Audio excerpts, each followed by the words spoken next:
I want to start by asking you a question that might feel a little uncomfortable. How much of your own life do you actually remember? I don't mean the highlights, the graduations, the weddings, the vacations. I mean the Tuesday afternoons. I mean the Thursday mornings. I mean the thousands of hours that slip through your fingers like sand every single year.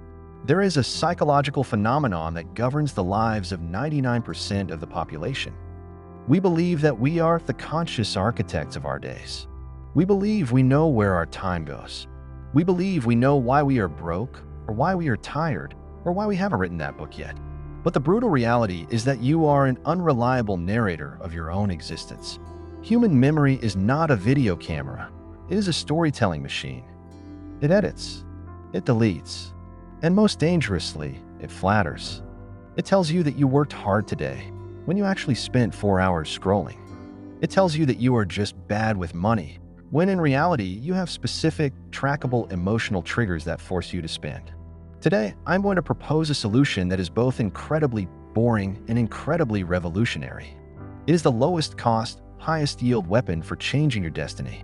It is not a supplement. It is not a crypto investment. It is not a mastermind group.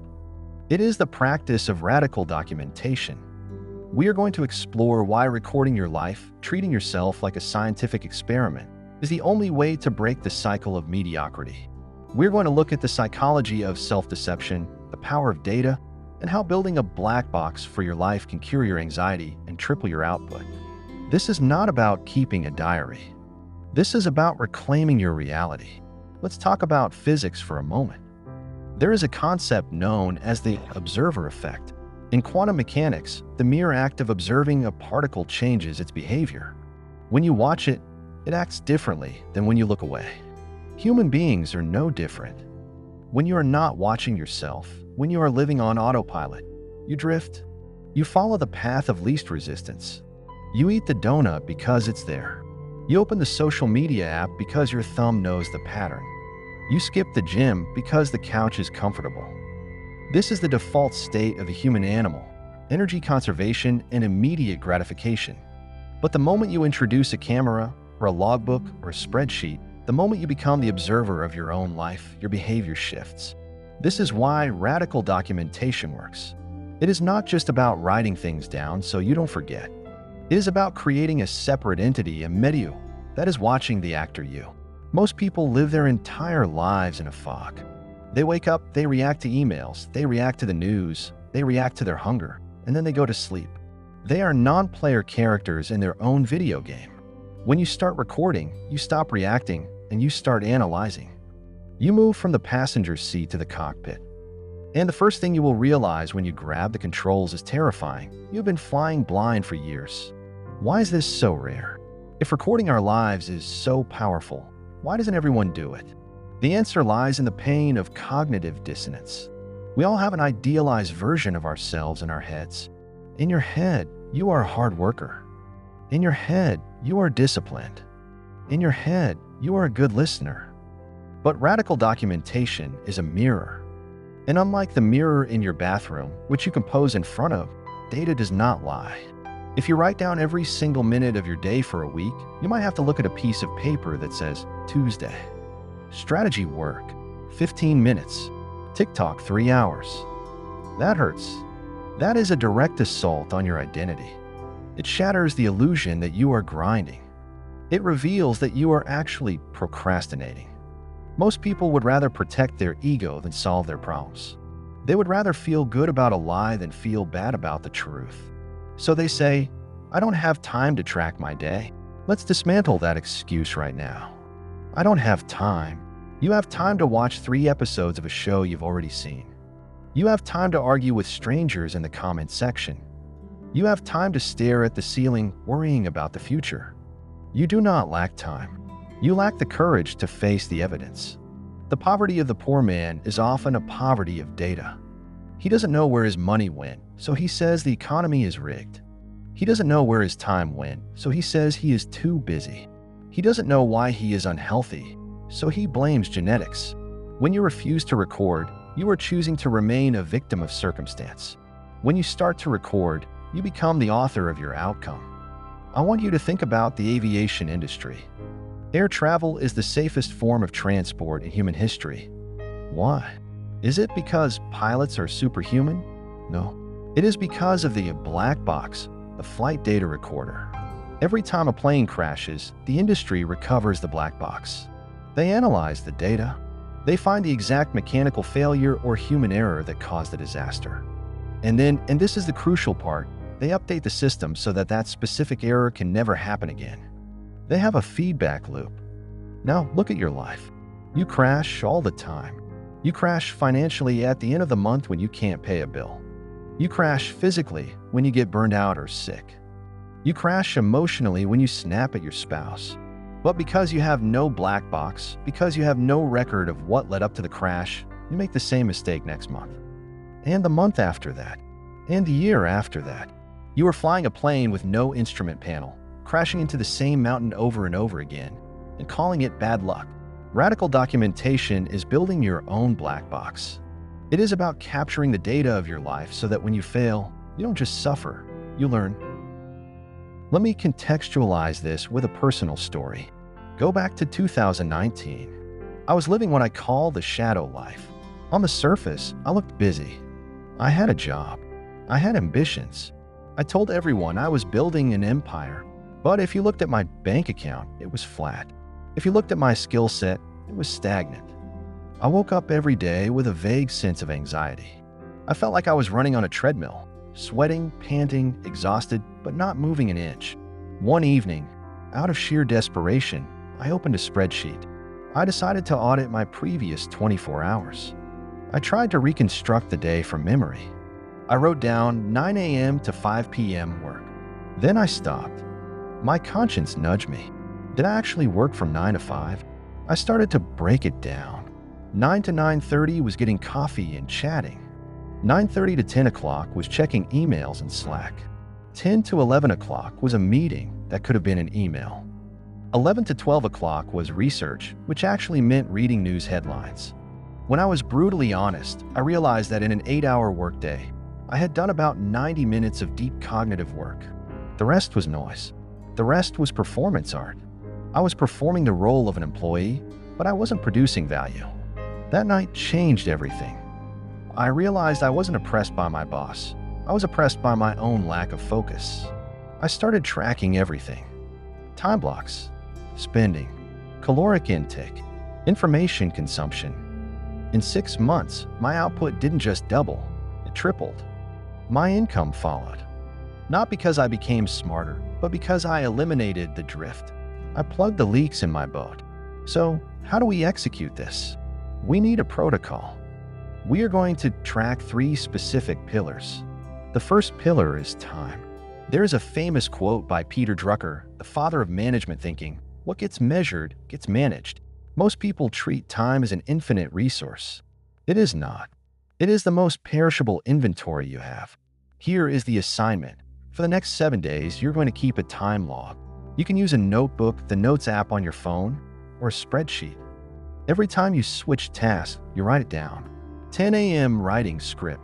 10:15 a.m. checked Instagram. 10:45 a.m. back to writing. You must capture the interruptions. You must capture the distraction. At the end of the week, you're going to categorize your time into 2 buckets: deep work and shallow work.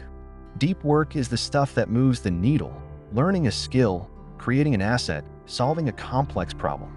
Shallow work is logistics, emails, meetings, errands, scrolling. You're going to find that your ratio is probably 10% deep work and 90% shallow work. This is why you aren't rich yet. This is why you aren't an expert yet. The goal of the audit is to stare that number in the face. Once you see it, you can't unsee it. You will naturally start to fight for your deep work time. You will start guarding your attention like a fortress. The second pillar is money. Most people live in a state of financial fog. They tap their card and hope for the best. They look at their bank balance with one eye closed, afraid of the number. Radical documentation requires a financial MRI. You need to track every penny. But here is the twist. I don't just want you to track what you bought. I want you to track why you bought it. Next to the transaction, $5.50, I want you to write the emotion you were feeling. Were you tired? Were you bored? Were you trying to impress someone? Next to $100 Amazon purchase, write the trigger. Did you have a bad day at work? Did you see an ad that made you feel inadequate? When you track the emotion behind the spending, you reveal the matrix. You realize, oh my God, I don't love coffee. I just hate my job, and the coffee shop is the only place I can escape for 15 minutes. You realize, I don't need new clothes. I just feel lonely, and the dopamine hit of buying something fills the void. Once you understand the emotional root, you can solve the actual problem. You can fix your job or your loneliness instead of medicating it with consumerism. This is how you build wealth. You stop bleeding money on emotional bandages. The third pillar is what I call the intellectual ledger. If I asked you what you ate for lunch 3 days ago, you probably don't remember. If I asked you what you learned 3 days ago, you definitely don't remember. We consume gigabytes of information every day. Podcasts, YouTube videos, articles, newsletters.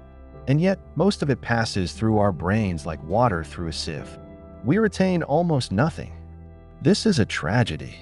You are spending your life energy consuming content, but you aren't building a library of wisdom. Radical documentation fixes this. At the end of every day, you must answer one question. What is the single most valuable thing I learned today? It could be a concept, quote, a strategy, a mistake you made that you learned from. Write it down. If you do this for a year, you will have 365 distilled nuggets of wisdom. You will have a personal encyclopedia. If you don't do this, a year from now, you will have watched 1,000 hours of content and have nothing to show for it. This practice forces you to be an active learner. When you know you have to write something down at the end of the day, you listen differently. You read differently. You are hunting for the gold nugget. Let's shift gears and talk about mental health. Specifically, anxiety. Anxiety, at its core, is a data gap. Anxiety is the feeling of being out of control. It's the feeling of not knowing where you stand or where you are going. It's the fear that you are drifting toward a cliff. Radical documentation fills the data gap. When you have records, you have proof. When you feel like a failure, you can open your notebook and say, no. Look at the data. Last month, I could only do 10 push-ups. Today, I did 20. That is empirical evidence of progress. Last month, I had 0 savings. This month, I have $500. That is empirical evidence of safety. Data silences the inner critic. Your inner critic lies. It tells you that you are worthless. Data tells you the truth. And even if the data is bad, even if the data shows you are sliding backward, that is actually a relief. Why? Because now the enemy is visible. The scariest monster is the one you can't see. Once you see the monster, oh, I'm sliding backward because I spent 20 hours on video games this week, you can kill it. You can fix it. Action cures fear.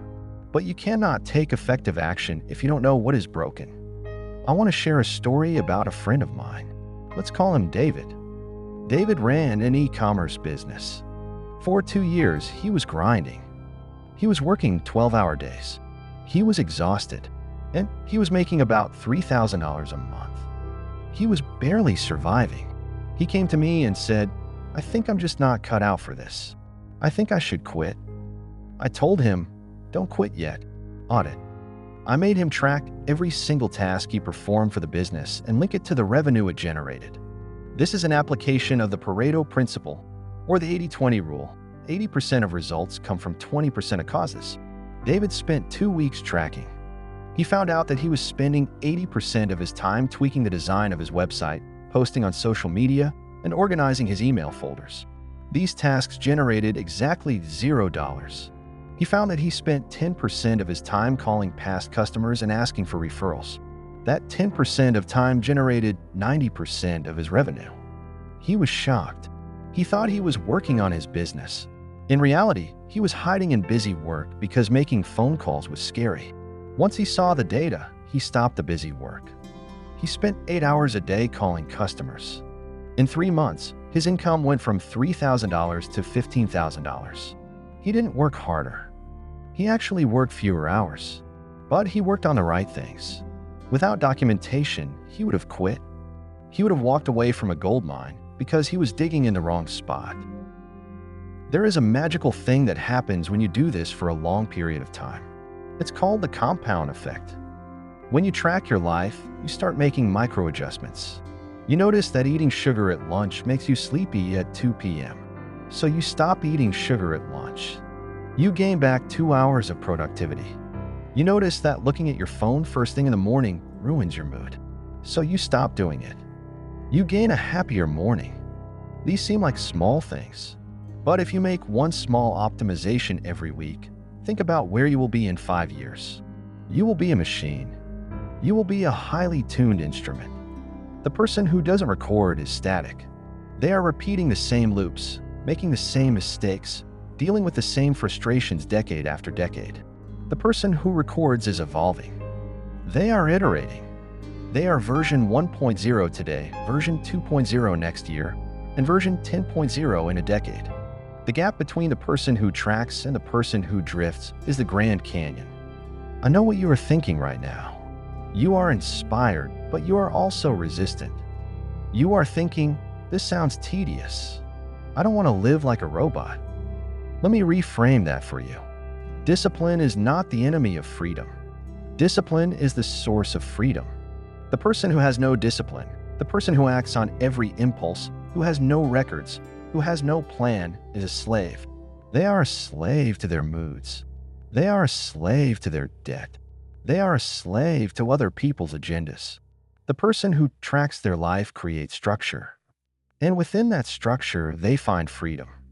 They have the freedom to take a vacation because they know their finances are solid. They have the freedom to relax in the evening because they know their work is done. They have the freedom of a clear mind. Don't let the boredom of the process deter you from the glory of the result. Yes, writing down your expenses is boring. Being broke is stressful. Choose your heart. Yes, tracking your food is annoying. Being unhealthy is painful. Choose your heart. We are living in an age of distraction. The world is designed to keep you asleep. The algorithms want you scrolling. The advertisers want you spending. The news wants you panicked. They want you to be a passive consumer of your own life. Radical documentation is an act of rebellion. It is you saying, no, I am not a consumer. I am a creator. I am not a passenger. I am the pilot. It is the decision to turn the lights on in a dark room. So here is my challenge to you. You don't need to buy a fancy journal. You don't need a complicated app. Tonight, before you go to sleep, take out a piece of paper. Write down what you did today. Write down what you learned. Write down what you spent. And then look at it. Don't judge it. Don't beat yourself up. Just look at it. Acknowledge it. That piece of paper is reality. And once you accept reality, you can change it. If you commit to this, if you commit to the unglamorous, gritty work of recording your existence, I promise you, you will not recognize your life a year from now. You have the pen in your hand. The pages are blank. Stop letting the world write your story for you. Start writing it yourself. Thank you for giving me your attention, your most valuable asset. If this message resonated with you, if you're ready to start building your own black box, I want you to do one thing. In the comments below, simply write, I am watching. Let that be your first entry. Let that be the signal that the drift is over. If you found value in this, please share it with someone who needs to wake up. Hit the like button to help the algorithm find more pilots. And subscribe if you want more deep dives into the mechanics of a meaningful life. I'll see you in the next one. Now go start